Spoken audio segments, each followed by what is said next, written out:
welcome to episode 140 of Real Life Ghost Stories.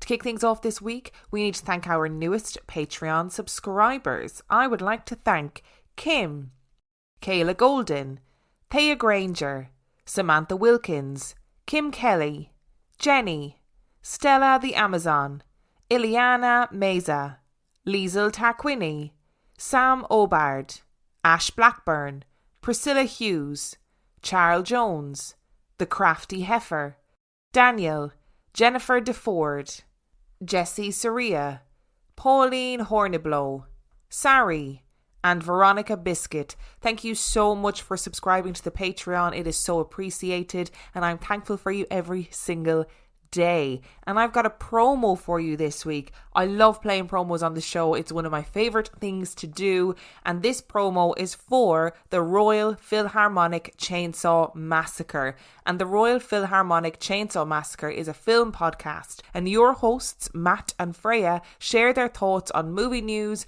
and talk genre, directors, franchises, and throw in the odd review of films old and new. So if you are a film buff, if you love talking about films, if you're interested in current up-to-date movie news, then this podcast is for you.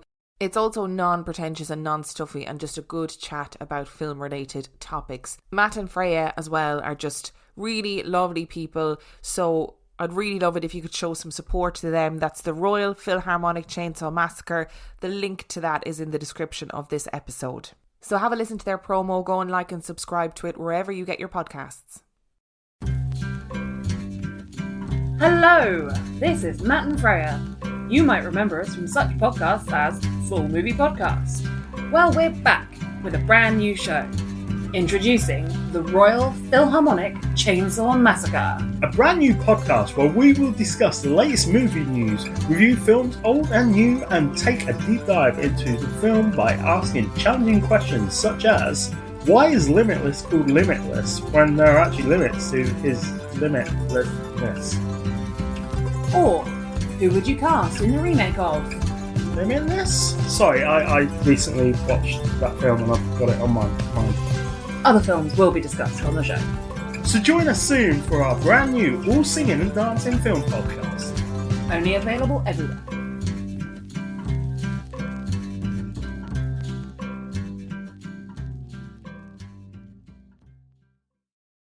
And our film review this week, yes, I am doing a very short and sweet film review. And today's film review is Candyman. Candyman was released in 2021. It has 6.4 out of 10 on IMDb and 84% on Rotten Tomatoes. Anthony, a visual artist, meets an old-timer who exposes the true story behind Candyman. Anxious to use these macabre details as fresh grist for his paintings, he unknowingly unleashes a terrifying wave of violence. So I went to see this film in the cinema this week and I had really high hopes for it because it is another Jordan Peele film. And I need to say, before I start talking about this film, I am not a person of colour. I'm a white woman, and primarily this film focuses on the experiences of people of colour. So I'm not going to try and lecture people on the experiences of black people because that would be inappropriate, but I think I just wanted to say that before I started. That's not my intention, it's not what I want to do, and I don't think it would be appropriate for me to be lecturing people on the experiences of black people. So I've split this into things that I really liked about the film and things that I thought were not so good. So firstly, the acting in this film was great. There are some really, really strong performances just all round, just by everybody. Lots of the characters are really unlikable. The character of Anthony, who is played by Yahya Abdul-Mateen, he is your classic horror film protagonist who's also an antagonist, because you just think, Anthony, mate, what are you doing? Everything is pointing towards your actions being a bad idea, and yet here we are, still performing those actions. So he was really good because he toes that line of you feeling sorry for him, but also feeling really frustrated by his behaviour. Like I said, it tackles really heavy issues like racism, violence against people of colour and black communities in particular, and also this problem of gentrification of communities and how these places where communities are really struggling are gentrified, and then artists use those struggles to create and sell art. And it's a really complex thing to try and explore and understand. And because it takes place in the art world, it's really beautiful visually. There's lots of stunning shots in it of different art pieces. There's lots of really good framing, which I thought was really just beautiful to look at. Throughout the entirety of the film, there were these references to urban legends, and not just the urban legend of Candyman. So within the urban legend of Candyman, there's that great urban legend that we've all heard at various points about people finding razor blades or needles in their Halloween candy, that when it gets handed out at Halloween, the sweets or the chocolate or the candy is like spiked with razor blades, and that becomes a part of the narrative. And one of the characters has an amazing line about how stories like Candyman or urban legends that grow up, they happen because we just can't cope with the horror of reality. And I thought that was really interesting, and I loved that idea for the film, that these urban legends are born because reality is too awful. And actually, for a lot of people within the community in the film, reality was awful, so it's understandable that these urban legends grew up in order to make the supernatural take away the heat from what was happening in reality. So it is like it's an interesting watch, and I really enjoy Jordan Peele and the way that he gives us a new framework to explore these ideas around racism and violence and gentrification. So I think that's really interesting to watch. However, so a couple of things. It isn't very scary as a horror film. I mean, I guess the reality that the film is centered around is scary enough. But if you're going to the cinema to watch this as a scary film that's going to keep you up at night, it's not really it. The horror elements are pretty subtle, but the gory elements are pretty to the forefront. So it's not particularly nightmarish. And that's said as somebody who walked home on their own after watching it and then went to my bedroom, which is currently full of antique mirrors. And I was okay with that. Did I feel the urge to stand in front of the mirror and say Candyman 5 times? I absolutely did.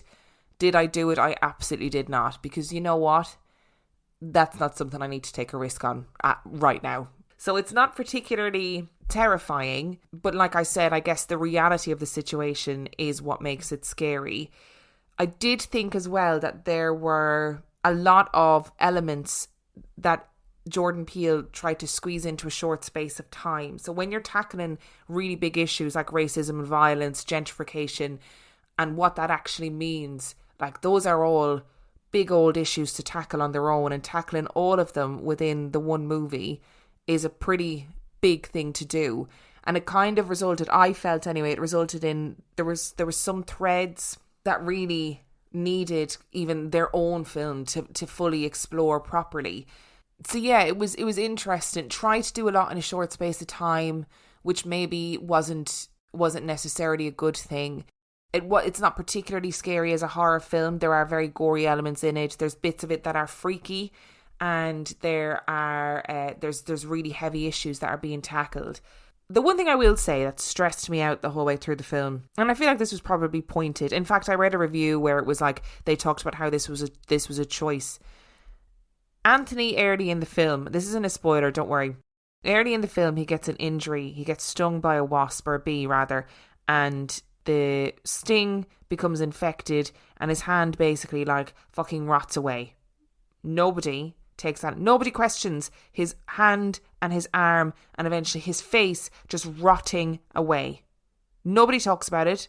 I think it was pointed. I think it was I get that it was meant to be part of the conversation, but dear God, his face was melting away. His arm was wizening up in front of his eyes and everybody else's eyes, and nobody talked about it. And it stressed me out the whole way through the film. Everything else I could handle, but his wizened up arm stressed me out. So in all, I probably am going to give this film a 4 out of 5.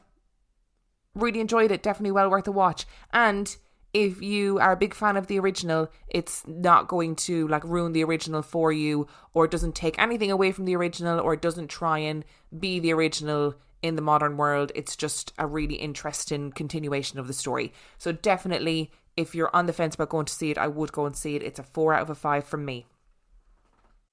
This isn't an ad for Cinco de Mayo, and the words Cinco de Mayo definitely didn't make you want a margarita just now. But if they did, you should stock up for Cinco on Drizzly. Drizzly is the easiest way to find the best prices on beer, wine, and spirits, then get them delivered to your door. Download the app or go to drizzly.com. That's DRIZLY.com today. Or don't. Totally up to you. Must be 21 plus, not available in all locations.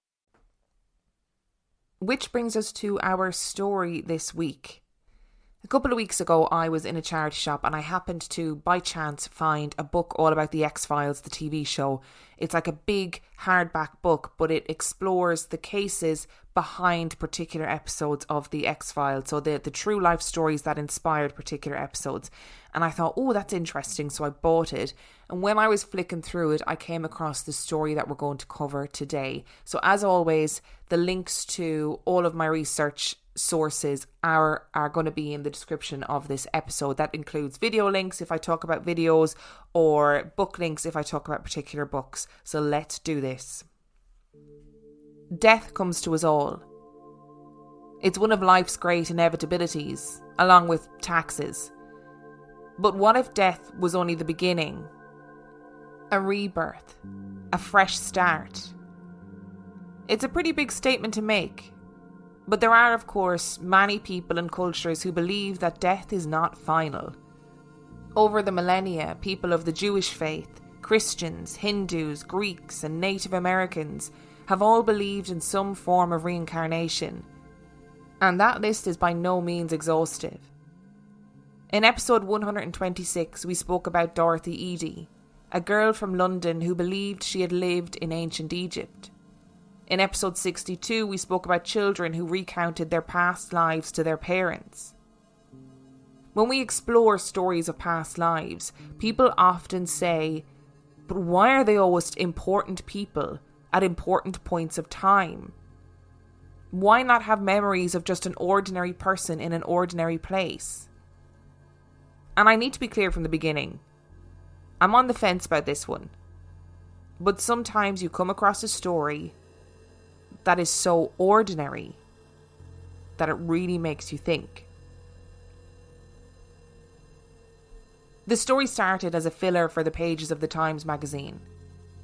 People loved freaky little anecdotes, and it seemed it was an easy win. Stories about flying objects in the sky and people who could read minds helped people escape from the horrors of their own realities. It's what led William J. Barker to Maury Bernstein. Barker was on the hunt for an easy story, and had heard from his brother-in-law that his old neighbour Bernstein had a weird story about a girl who lived another life 100 years before. Barker immediately suspected that it was at most a hoax, and at least a great exaggeration. But experience told him that it was exactly what people wanted to read, so he decided to pay Bernstein a visit. Bernstein, as it happened, was a tough man to pin down, and when they eventually met, he was reluctant to part with his strange tale. I'm afraid you newspaper guys would make a circus out of this thing. But in time, he handed over his 6 tapes of extensive recordings that he had made with Ruth Simmons. This is Saturday, November the 29th, 1952. The time is 10:35 p.m.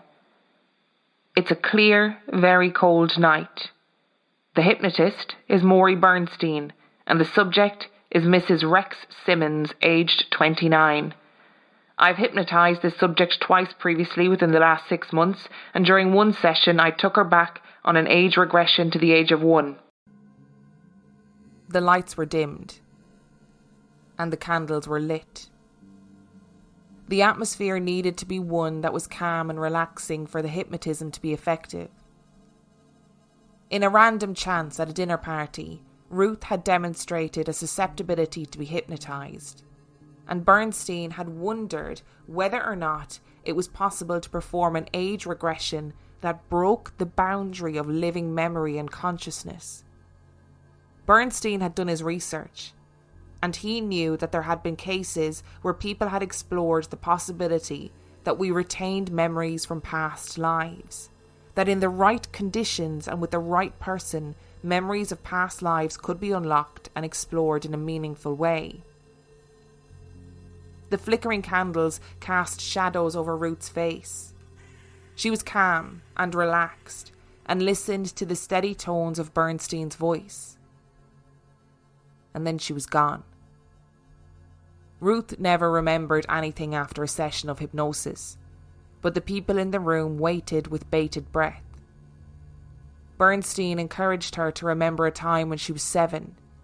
She talked about school and the boys and girls in her class. She talked about what she learned and wore and who she sat beside. And then to when she was 3 years old, where she described her favourite little dolly and her dog Buster. The bizarre thing about these sessions, at least for those who were watching, was that Ruth's language and presentation changed when she was recounting these memories. As a little girl, her voice became smaller, more childlike, and she seemed to lack the vocabulary that she had as an adult. She struggled to find the words to describe things, and giggled a lot and almost seemed shy. But Bernstein needed her to go back further. He encouraged her to explore time before she was born. He told her to traverse the time of birth and to go to a time before. And to his surprise, she did. Bernstein gave Ruth approximately 4 minutes to find her place before she was born, before her time as Ruth began.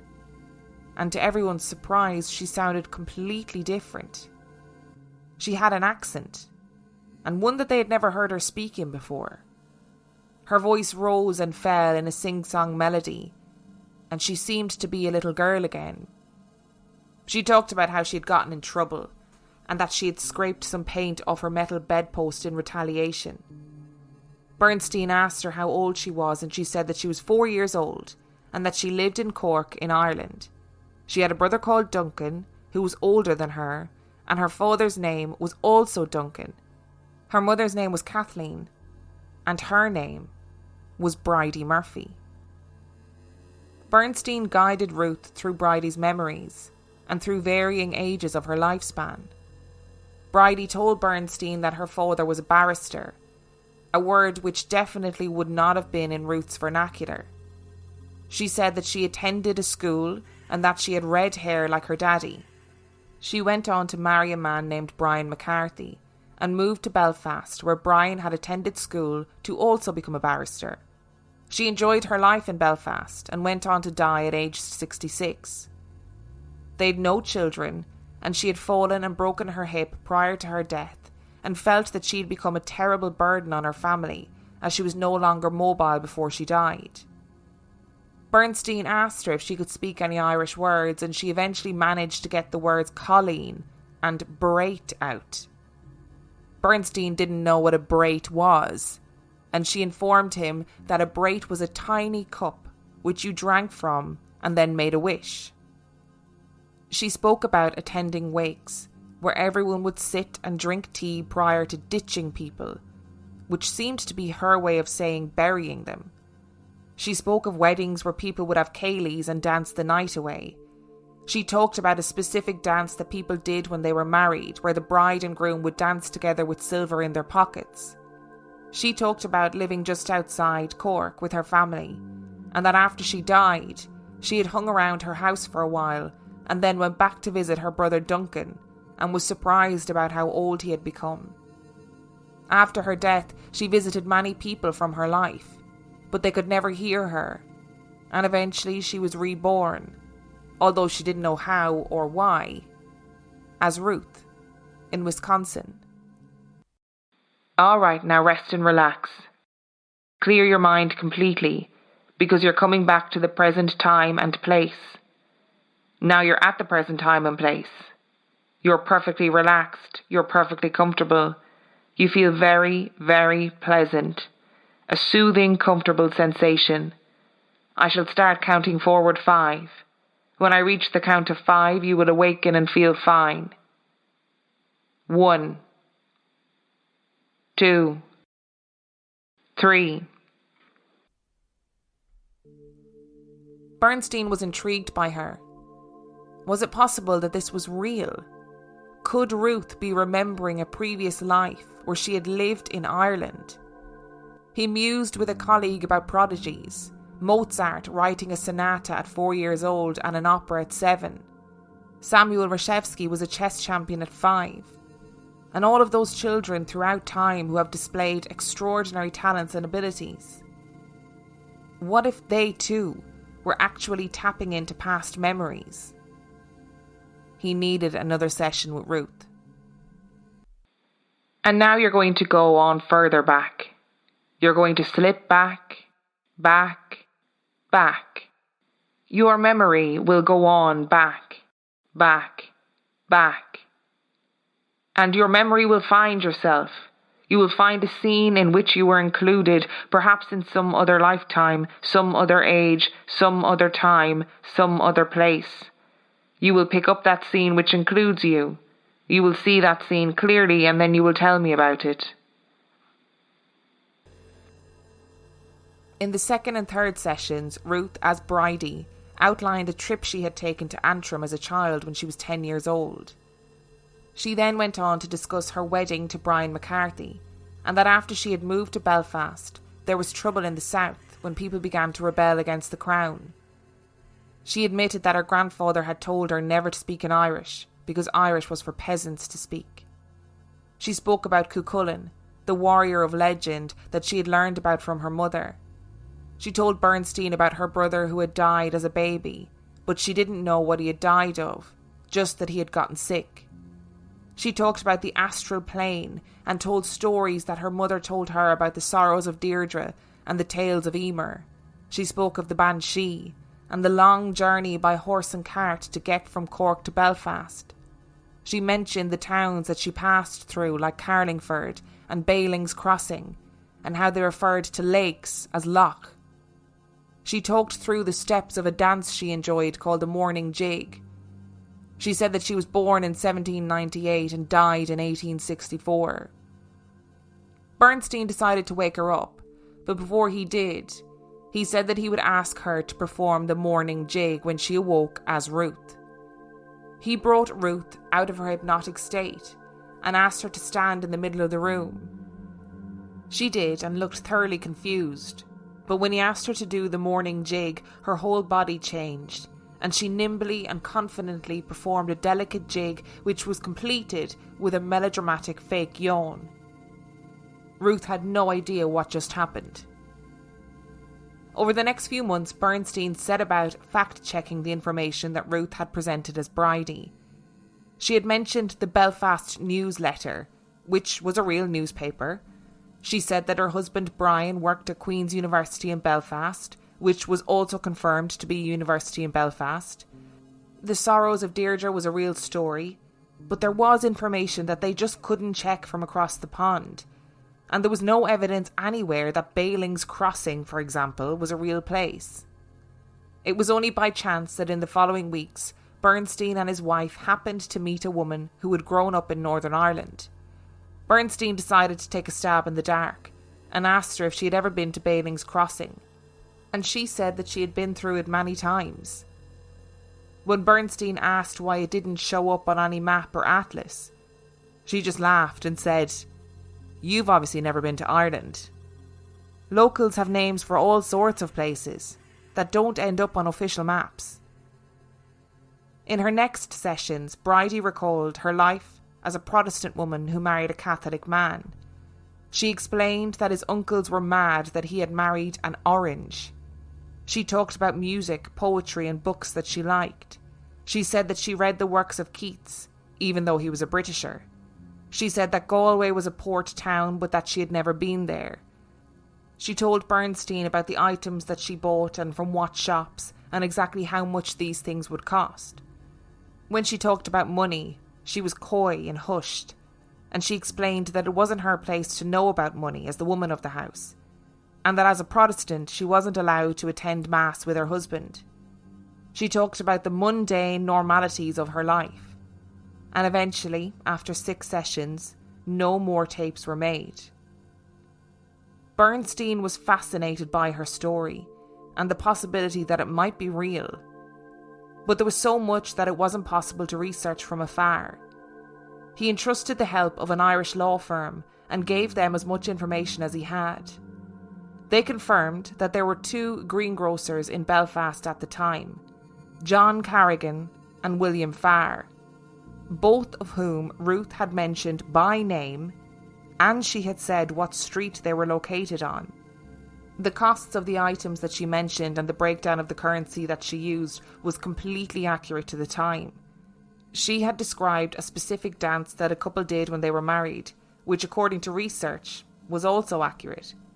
Keats's work would have been available to read, but increasing hostility towards the crown would have made him a controversial figure. Bridey referred to her father growing small amounts of tobacco to sell, which initially sounded bizarre and not accurate at all. But it was later discovered that tobacco was in fact grown in small areas of Cork, which was a fact that was not widely known. You may remember that Bridey stated that her husband worked at Queen's University. This was hotly contested by experts, who claimed that this would be impossible as Brian was a Catholic and Queen's was a Protestant institution. When Bridey was questioned about this, she had sounded annoyed and simply responded, "It doesn't make a difference what he is.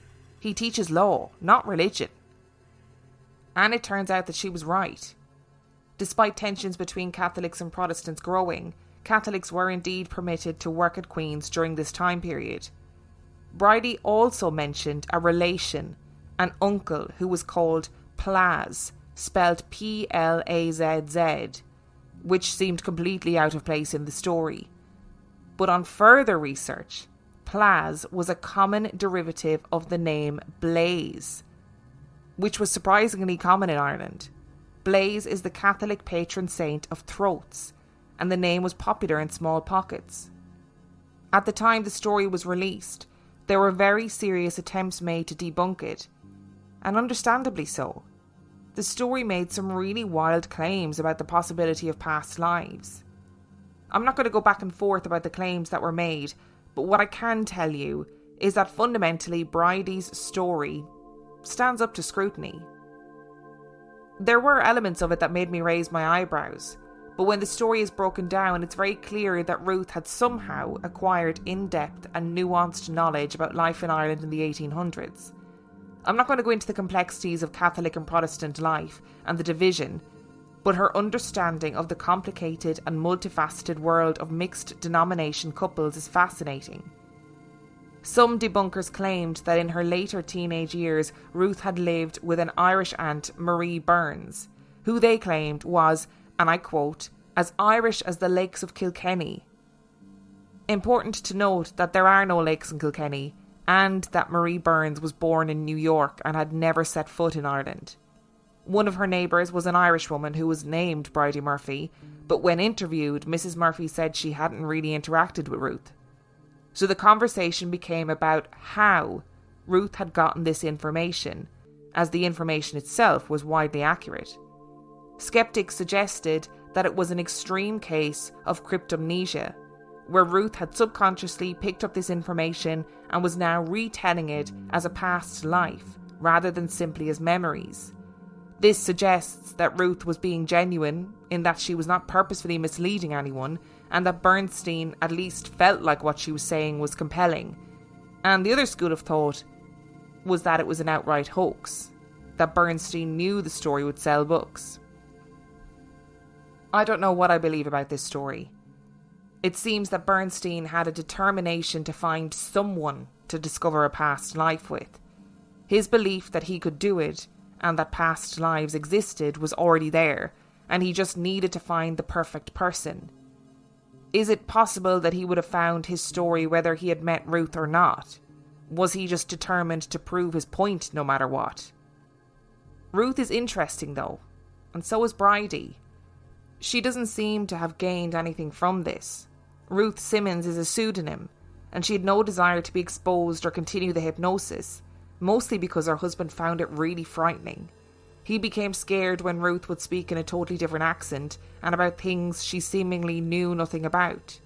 At points when she was under hypnosis, she would suddenly become sick, coughing and sneezing, which would disappear when the hypnosis finished. I read the transcripts for all 6 tapes, and there was something wholly and distinctly Irish about them. The turn of phrase, the way she talked about Catholic and Protestant divide and her life in general. So in short, I'm on the fence. Is this another case of our inability to cope with death, so we create a way to make us live forever? Was Bernstein simply desperate to either prove a point or sell a book? Or was Ruth really recalling her life as Bridey Murphy, a normal Protestant Irish woman who lived in the 1800s? So there are a couple of things to note about this story. And notably, I think the first thing is that the information comes from a book by Maury Bernstein called The Search for Bridey Murphy. And in it are the transcripts of the tapes. And they do read as being distinctly Irish. And I know that wherever you're from in the world, you will have your own way of speaking, turn of phrase, community language almost. So the stuff that she said was really interesting. And I think the way that she spoke about Protestant life in Ireland at the time was also really interesting. Even the idea that her grandfather told her not to speak in Irish because Irish was a language for peasants. Or, in other words, Irish was a language spoken predominantly by Catholics. So it was really, in that respect, it was really interesting. The other thing is that the book kind of makes this point of talking about how Ruth Simmons, or her real name was Virginia Tighe, she didn't want any notoriety, or she kind of moved town anonymously because she was sick of the attention that she was getting. I then found a TV show that she had gone on, which was specifically about this case. So I don't really know how little notoriety she actually wanted. It was a TV show that was about trying to find out who was telling the truth in a lineup of people, and it was specifically about the Bridey Murphy story. So I'll link the YouTube video in the description so that you can watch it if you want to. A lot of this stuff is really compelling, like knowing the specific names of greengrocers, and the greengrocers that she talked about were in Catholic areas in the Catholic area of Belfast at the time, and she would have lived in the Catholic area because she'd married a Catholic man. She talked as well about how she had gotten married in a cottage because she couldn't get married in a church because obviously she was Protestant and Catholic, and her husband was Catholic rather, and then she went and ended up getting married in a Catholic church, and that her father took to the bed. Her father, went into a deep depression at the thought of her converting to Catholicism. So it's a really interesting, there's some really interesting knowledge that she had. I mean, things like knowing that tobacco was grown in really small regions of Cork at the time, and so I don't really know. But there is one other thing that's really interesting, and I think it's something that I thought about a lot. And when I was reading the transcripts, I kept thinking to myself, I'd love to hear her accent, because they kept talking about her speaking in this distinctive Irish brogue. And I wondered what that meant, because a Cork accent is a very specific accent, because it's a region, it's a county in Ireland. And a Belfast accent is a completely different accent altogether, which you would be, even as a non-Irish person, you would actively be able to tell the difference between the two, or at least recognise that they are completely different accents. So I really wanted to hear her speaking, because they kept making reference to her speaking in an Irish accent and how it was remarkably different from her normal accent. And even at points in the transcripts, it physically says there will be a note that says that her Irish accent got stronger at this point. And then I found a recording of the first tape in which her accent doesn't really sound very Irish to me. And I don't know if that's just me. I'm going to play a portion of it in a second, and you can listen to it and decide yourself what you think of it. But it's an interesting thing to listen to, and I think it puts it in a slightly different perspective. I don't know if I feel like Bernstein just wanted a story and she provided a good story for him, or But I just think the specifics of it are really interesting. The little things that she knew were really interesting. I mean, is it possible that she did have in-depth conversations with an Irish relative or an Irish person that she met who had lived this life specifically and she was recalling them? I don't know. But it's interesting. So I'm going to play the clip of her hypnosis now so you can hear it and then you can decide for yourself. How old are you when you're playing house with your brother? 8. What is the name of the country in which you live? Ireland. I see. Do you have any other brothers or sisters? One brother died. What did he die from? He was sick. Had some kind of black something. I don't know. How old were you when he died? We're 4. Just 4. He was just a baby. I see. Do you have any sisters? No. Do you know how old your brother was when he died? No. Just another. Not one. Yet. I don't know. Now that you are 8 years old, do you know what year it is? No. You don't know what year it is. 18 something. 1806.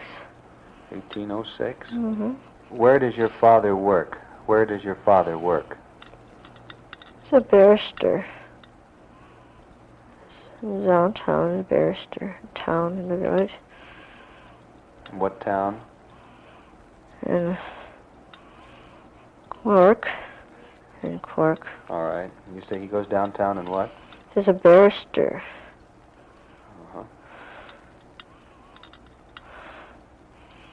He's a smart man. What games do you play? Play hide and seek. Duncan finds me. Duncan finds you. Can't find Duncan. He knows better places than me to hide. Now tell me about your father. Is he a tall man or a short man? He's tall. What color hair? Sort of reddish, like mine. Your hair is red. Mm-hmm. Real red. I interrupt here to explain that Ruth Simmons does not have red hair. She is a brunette. And what is your name? Bridey. Why did they name you Friday? Bridey. I see, Bridey. Why did they name you that? Named me after my grandmother, Bridget. Oh. Bridey. I see. All right. Now tell me about your mother. Is she a big woman or a little woman? It's medium, she is. What color hair? Black. Tall or short? She's just medium. And what is her name? Kathleen. Thank you so much for listening to today's episode. Just to remind you that the links to all of the sources that I use in today's episode are in the description of this episode. And if you want to know more about us, you can do so by logging on to reallifeghoststoriespodcast.com. You can also send in your own spooky story or experience to reallifeghoststoriespodcast@gmail.com. And on that note, we shall see you next week.